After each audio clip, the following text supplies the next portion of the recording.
So, one that you wanted to pick up on, Carl, was who do you think has had the best year promotion-wise out of the three promoters in the UK? So, obviously, you've got Ben Shalom and Boxer on Sky. You've got Eddie Hearn with Matchroom on DAZN, and you've got Frank Warren with Queensbury on TNT Sports. Do you want me to go? Yes, mate. I'm going for Frank Warren on this one. I think obviously he broke the Saudi Arabia deal. Obviously he took Zhang versus Joyce. He ran that a couple of times. Tyson Fury's fights. And I think Frank might have just picked it. Daniel Dubois, against Usyk, he delivered that. And I think about Eddie Hearn. I know he got the Katie Taylor's fights. I'm surprised myself by saying this. But when I give it just off the cuff thought, I think Uncle Frank might have pulled some of that gap back this year. Obviously, the Saudi Arabia deal, the card he delivered at the end of the year. Not that that's my entire reason for picking him, but what a deal that was. He even brought Eddie Hearn into his deal. And then the little things like the Telford, very old school, Liam Davis building him up, Telford fighter going to Telford, filling the arenas there. I hear the Lee Wood argument. Eddie Hearn's done a great job with Lee Wood, but in its entirety, I'm going to go for Frank. Okay. I'm a little bit surprised that you've come out with that, but I see now you put your argument across why you're saying that. Overall, mate, it's difficult to argue against what you've said, to be honest. The only thing with Frank Warren for me is he doesn't like coming out of London. In fact, he hates it. He's got his little patch in Telford, but that's it. Where else does he go? Where else does he ever put shows on? But Hearn only goes to Manchester as a rule, don't he? Hearn doesn't spread his... No, not really. He does Liverpool, he does Nottingham, he does Manchester, he does Leeds, he does London, he does Newcastle. Matchroom have always gone everywhere in the country. Frank Warren never does. I think Matchroom has spread themselves that little bit thin and took the after ball in the UK. Especially in the UK. I have to agree. I have to agree with you. It looks as though they've concentrated all the money on fights abroad. Even the cards that have happened in the UK, they've not been as stacked as they normally would be under Matchroom. Let's not forget, Andy. Eddie Hearn did go to Saudi Arabia and strike a deal, but then Frank Warren struck a deal with the more influential part of Saudi Arabia. Yeah. You can't argue against that, mate. And quite clearly,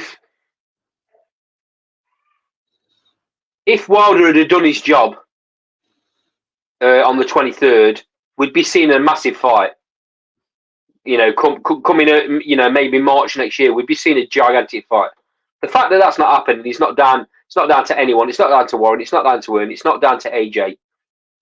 It's just down to the fact that it is what it is. And that's what happens in boxing sometimes. I felt a little shift in the power at the day of reckoning when you got Frank Warren. Came out last. I know this sounds ridiculous. At the centre of the press conference and had his man in Dev doing the questions. It was clearly his gig. So, and Eddie Hearn was a big part on that, wasn't there? Now, you'd never have said that. And I just felt I agree with you, mate. And you've got to give credit to the fact that they both actually sat around the table. Now, don't get me wrong, it's taken Saudi money to do that. Don't let anybody fool you, mate. They haven't done this for the public, like Frank Warren tried to make out. They've done this to line the pockets, and it's taken Saudi money for it to happen.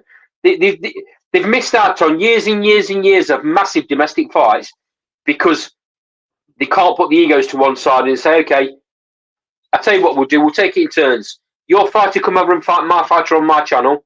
and then one of my fighters will come over and fight your fighter on your channel. Also, But they can't do that.